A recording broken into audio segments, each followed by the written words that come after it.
ಇನ್ನು BJPಯವರು ನಮ್ಮ ಪಕ್ಷ ಶಿಸ್ತಿನ ಪಕ್ಷ ಅಂತ ಹೇಳ್ತಾ ಇರ್ತಾರೆ. ಆದರೆ ಇದೇ ಶಿಸ್ತಿನ ಪಕ್ಷ BJPಯಲ್ಲಿ ಮನೆ ಒಂದು 3 ಬಾಗಿಲಾಗಿದೆ.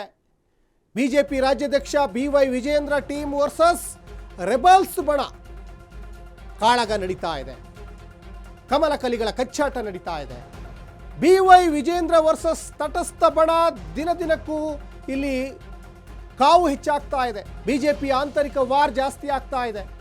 ಬಣ ಬಡಿದಾಟದಿಂದ ಶಿಸ್ತು ಕಳೆದುಕೊಳ್ತಾ ಇದೆಯಾ ಹಾಗಾದರೆ BJP ಅನ್ನುವಂಥ ಅನುಮಾನಗಳು ವ್ಯಕ್ತವಾಗ್ತಾ ಇದೆ. ಪಕ್ಷದ ಸಂಘಟನೆಯನ್ನು ಮರೆತ್ರ ಹಾಗಾದರೆ BJP ನಾಯಕರು ಪಕ್ಷ ಸಂಘಟನೆ ಬಹಳ ಅನಿವಾರ್ಯ ಇದೆ. ಆದರೆ ನಮ್ಮದು ಶಿಸ್ತಿನ ಪಕ್ಷ ಅಂತ ಹೇಳ್ಕೊಳಕ್ಕೆ ಹೇಳ್ತಾರೆ. ಆದರೆ ಈ ಶಿಸ್ತಿನ ಪಕ್ಷದಲ್ಲಿ ಮನೆ ಒಂದು 3 ಬಾಗಿಲಾಗಿದೆ. 3 ಬಣಗಳಿದ್ದಾವೆ. ವಿಜಯೇಂದ್ರಂದೇ ಒಂದು ಬಣ, ಬಸನಗೌಡ ಪಾಟೀಲ್ ಯತ್ನಾಳ್ದು ಮತ್ತೊಂದು ಬಣ. ಆದರೆ ವಿಜಯೇಂದ್ರ ಯತ್ನಾಳ್ ಈ ಎರಡೂ ಬಣಗಳ ನಡುವೆ ಮತ್ತೊಂದು ತಟಸ್ಥ ಬಣ ಇದೆ.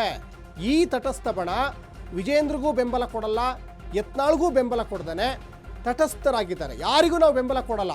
ಇಲ್ಲಿ ಏನೇನು ಆಗ್ತಾ ಇದೆ ಘಟನೆಗಳು ಎಲ್ಲವನ್ನು ನಾವು ಹೈಕಮಾಂಡ್ಗೆ ಮಾಹಿತಿಯನ್ನು ಕೊಡ್ತೀವಿ ಅಂತ. ಹಾಗಾಗಿನೇ ಇಲ್ಲಿ 3 ಬಣಗಳಿದ್ದಾವೆ. ಈ 3 ಬಣಗಳಿಂದ ಕಾರ್ಯಕರ್ತರು ಈಗ ವಿಚಲಿತರಾಗ್ತಾ ಇದ್ದಾರೆ. ಈ ನಾಯಕರುಗಳೇ ಇಲ್ಲಿ ಕಚ್ಚಾಟ ಆಡ್ತಾ ಇದ್ದಾರೆ. ನಾವೇನು ಮಾಡಬೇಕು ಅಂತ BJP ಕಾರ್ಯಕರ್ತರು ಒಂಥರ ವಿಚಲಿತರಾಗ್ತಾ ಇದ್ದಾರೆ. ಏನು ಮಾಡಬೇಕು ಅನ್ನುವಂತಹ ಗೊಂದಲ ಒಂದು ಕಡೆ ಉಂಟಾಗ್ತಾ ಇದೆ. 3 ಬಾಗಿಲಾಗಿದೆ ಶಿಸ್ತಿನ ಪಕ್ಷದಲ್ಲಿ. ಹಾಗಾಗಿ ಸಾಕಷ್ಟು ವಿಜಯೇಂದ್ರ ವಿರುದ್ಧ ವಾಕ್ಸಮರ ಮಾಡ್ತಾ ಇದ್ದಾರೆ. ಬಣ ಬಡಿದಾಟದ ಲಾಭಕ್ಕೆ ಹಾಗಾದರೆ ರಾಮುಲು ಏನಾದರೂ ಮುಂದಾಗ್ತಾ ಇದ್ದಾರಾ? ಕೂಡ್ಲಿಗಿಟ್ಟು ಕೊಟ್ಟೂರು ಪಾದಯಾತ್ರೆಗೆ ರಾಮುಲು ಸಜ್ಜುಗೊಳ್ತಾ ಇದ್ದಾರೆ.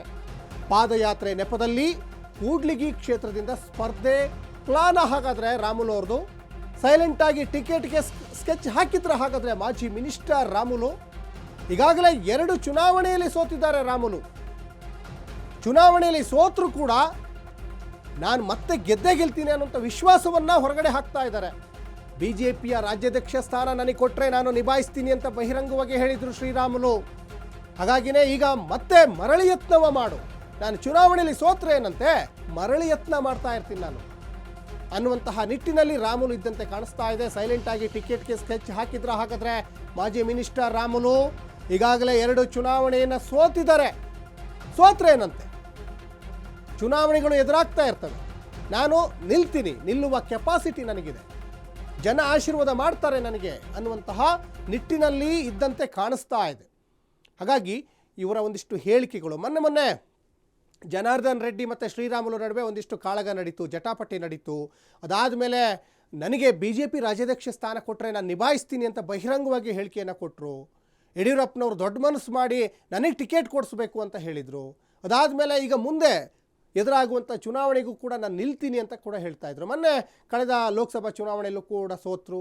ಅದಕ್ಕಿಂತ ಮುಂಚೆ ಸಿದ್ದರಾಮಯ್ಯನವರ ವಿರುದ್ಧವಾಗಿ ಬದಾಮಿ ಕ್ಷೇತ್ರದಲ್ಲಿ ಸೋತರು. ಹಾಗಾಗಿ ಸೋತ್ರೆ ಏನಂತೆ ನಾನು ಮತ್ತೆ ಗೆಲ್ಲುವ ನನಗೆ ಎಲ್ಲ ಶಕ್ತಿ ಇದೆ ಅಂತ ಹೇಳ್ತಾ ಇದ್ದಾರೆ ರಾಮುಲು.